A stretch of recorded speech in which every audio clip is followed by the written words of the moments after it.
के बाद आपको प्रोग्राम में एक बार फिर कहते हैं खुशामदीद। भारत के तिजारती मरकज मुंबई में 13 जुलाई को 2 बम धमाकों में 21 अफराद हलाक हो गए। इस वाक़े ने भारत को एक बार फिर हिला दिया, लेकिन पाकिस्तान में भी तशवीश की लहर दौड़ गई। खदशा यही जाहिर किया जा रहा था कि एक बार फिर पाकिस्तान को मुर्दुल इल्जाम ठहराया जाएगा और हमारी मुश्किलात में कहीं मजीद इजाफा ना हो जाए। लेकिन इस बार खुशगवार हैरत उस वक्त हुई जब भारत ने पाकिस्तान पर मलबा डालने के बजाय तफ्तीश का रुख मुल्क में मौजूद नाराज अनासर की जानिब मोड़ दिया। नासिर फारूक अपनी इसी रिपोर्ट में जायजा ले रहे हैं कि भारत में अंदरूनी तौर पर दहशतगर्दी के नेटवर्क कितने फाल हैं और खुद भारतीय फौज किस तरह इनकी मदद कर रही है। आइए देखते हैं।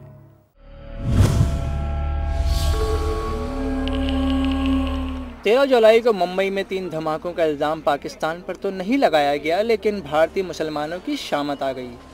भारतीय इंटेलिजेंस ने फौरन सारा मलबा इंडियन मुजाहिदीन नामी किसी गैर मारूफ तंजीम पर धर दिया और फैज़ उस्मानी नाम के शख्स को गिरफ्तार करके इतना मारा कि दिल का दौरा और ब्रेन हैमरेज से वो दम तोड़ गया।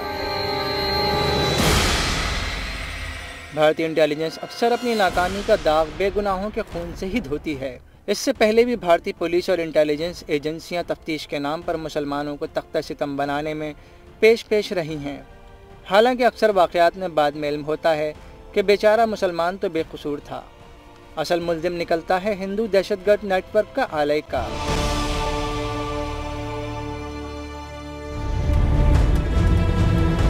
मालेगांव, समझौता एक्सप्रेस, मक्का मस्जिद, इन सब बम धमाकों में हिंदू दहशतगर्द नेटवर्क मुलव्विस पाया गया। मुंबई धमाकों पर भी वाक़याती शहादतें इब्नाए भारत या माओ बागियों की तरफ इशारे कर रहे हैं, लेकिन रॉ सारा मलबा इंडियन मुजाहिदीन पर डालने की कोशिश कर रही है। भारतीय वज़ीर दाखिला ने IG की सरबराही में जो तफ्तीशी कमेटी कायम की है, उसका अब तक वाहिद कारनामा यही है कि फैज़ उस्मानी पुलिस तशद्दुद से दम तोड़ गया। 1993 के मुंबई धमाकों में गिरफ्तार जलील शकील अंसारी और लश्कर तैयबा के मुबैना अरकान शब्बीर अहमद और मोहम्मद यासिर भी अजमेर जेल में सवालात का सामना कर रहे हैं। नाज़रीन, भारत की होम ग्रोन टेररिज्म के फैलाव, इसकी शिद्दत और हिंदू इंतहा पसंदों के भारतीय फौजियों से ताल्लुकात पर हम बात करेंगे IB के साबिक सरबराह ब्रिगेडियर इम्तियाज रिटायर्ड साहब से। ब्रिगेडियर साहब, सबसे पहले तो ये फरमाइएगा कि मुंबई के जो ताज़ा बम धमाके हुए हैं उसके बाद भारत ने पाकिस्तान पर इल्ज़ाम आयद नहीं किया। इंडियन मुजाहिदीन और निक्सन बाड़ियों पर शुबा जाहिर किया जा रहा है। आपके ख्याल में भारतीय इंटेलिजेंस एजेंसीज कितनी कॉम्पिटेंट है? मैं समझता हूँ कि इंतहाई एक इनकॉम्पिटेंट ऑर्गेनाइजेशन है।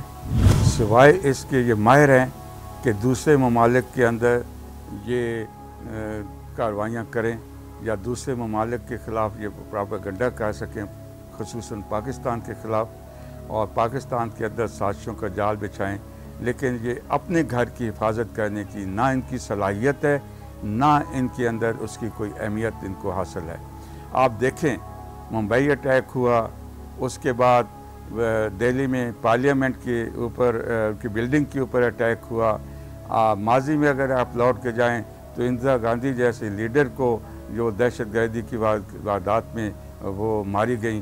तो बुनियादी वजह यह है कि ये राह जो है, राह के इस वक्त अपने घर से आंखें बंद करके, अपने अंदरूनी हालात से आंखें बंद करके ये पाकिस्तान के अंदर अपनी तमाम सलाहियतें और अपने वसाइल को इस्तेमाल कर रही हैं कि पाकिस्तान के अंदर ये दहशतगर्दी को फैलाएं और पाकिस्तान के अंदरूनी इस्तेहकाम को गैर मुस्तहकम कर सकें। अच्छा ब्रिगेडियर इम्तियाज साहब, ये बताइएगा कि भारत इससे पहले कभी भी कोई पटाखा भी अगर फट जाए तो झट इल्ज़ाम पाकिस्तान पर आयद कर देता था, ख्वाह बाद में ये बात सफ़ेद झूठ ही क्यों ना साबित हो। लेकिन इस बार हमने देखा कि ऐसा नहीं किया गया। आप इसके पीछे क्या वजूहात देखते हैं? इस वजह से जी कि अब हमारा अपना मीडिया खुदा के फजल से इतना मुतहरक हो चुका है और इतना अलर्ट है कि अब वो अगर इस किस्म का कोई इल्ज़ाम लगाता तो मेरे ख्याल में मीडिया खुद, हमारा मीडिया, उसकी रिसर्च करके और वाक़े की तह तक पहुँच के इसके जो हकीकत थी वो मंजर आम पे ले आता, जिससे कि हिंदुस्तान को और राह को बहुत ज़्यादा परेशानी और एम्बेरसमेंट होती। अच्छा, ये मैं आपसे पूछना चाहूँगा कि भारत पाकिस्तान से हर बार ये मुतालबा करता है और बार बार उसकी रट यही होती है कि पाकिस्तान दहशतगर्दी रोकने की कोशिशें करे, लेकिन हमने देखा कि जब अमेरिका ने पाकिस्तान की फौजी इमदाद रोकी तो नई दिल्ली ने खूब बगले बजाई। ये किस किस्म का रवैया है?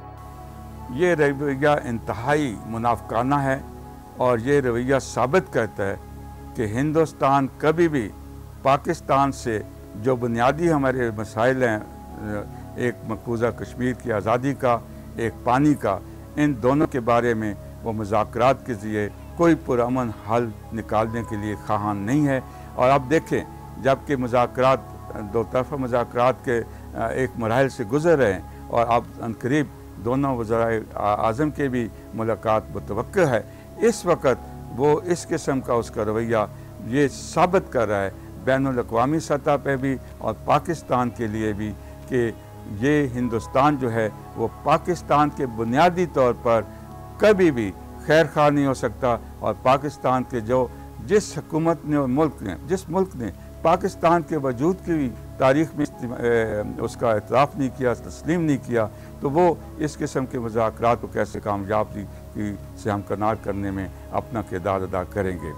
और ये जो जब अमेरिका ने इमदाद बंद की तो मैं समझता हूँ दर हकीकत अमेरिका की ये इमदाद बंद करना पाकिस्तान के लिए, पाकिस्तान के अवाम के लिए एक बहुत बड़ा नेक शगुन है। और इस नेक शगुन के ऊपर अगर उन्होंने हिंदुस्तान ने अपनी बगलें बजाई हैं तो पहली दफ़ा ज़िंदगी में मैं हिंदुस्तान के इस किस्म के रवैये को उनका शुक्रिया अदा करता हूँ।